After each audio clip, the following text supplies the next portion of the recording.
Yes. You see, you're conceiving of acceptance as an activity of your mind. And acceptance is something, if only I could be more accepting, then such and such. But true acceptance is not an activity of the mind. It is the nature of awareness. True acceptance is not something we can do or practice with our minds. We have to see, go behind the mind to discover the awareness that is behind the mind, that its nature is already accepting. That is, its nature is already open, without resistance.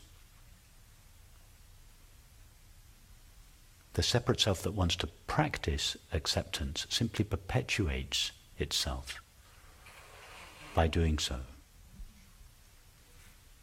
and therefore perpetuates the suffering that is its offspring. You want your inner child to be put to rest. You want the separate self to be consoled. It's not possible. There's no such thing as a separate self or ego or inner child that is at rest.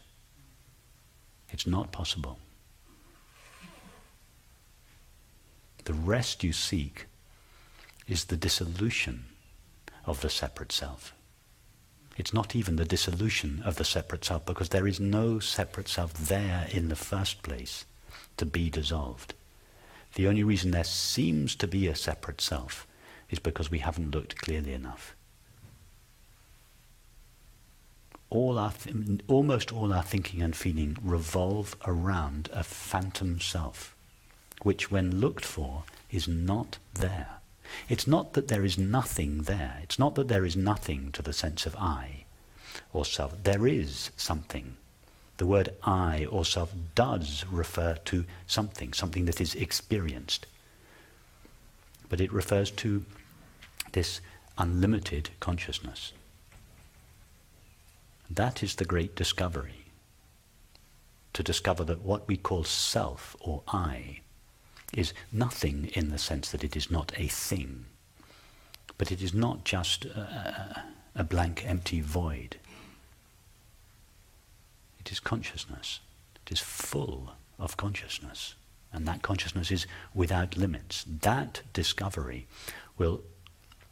is the disappearance of the non-existent little child, and then all the little child's problems disappear with it.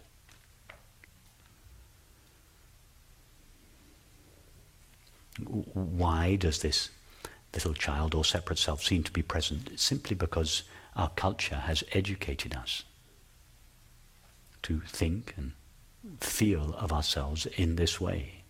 Everything about our culture encourages us to believe and feel you are a temporary, finite self. And being a temporary self, you fear death. Being a finite self, you feel lack.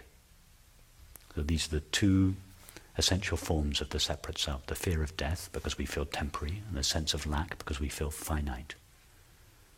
And everything the separate self does, it does to allay its sense of fear, the fear that I'm going to die, or to fulfill its sense of lack.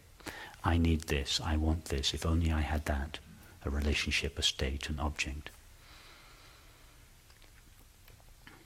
All the separate self is really longing for is not an object or a state or a substance or a relationship. It's longing to come to an end as a separate self. It's longing to be divested of its sense of separation. That is the longing to go home. So when you say your inner child wants to be met, it's not really what you want. You want your inner child to be dissolved. An ego that is met is just an ego that has been lulled to sleep, that has been temporarily soothed, has quietened down a bit, but it'll wake up again. So what sometimes appears to be a compassionate teaching is a teaching that puts the ego to sleep.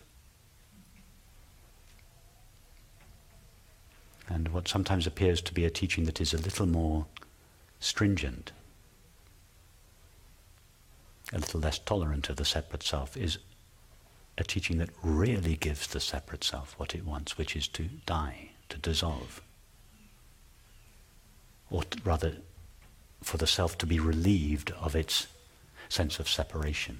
That is what the self is longing for.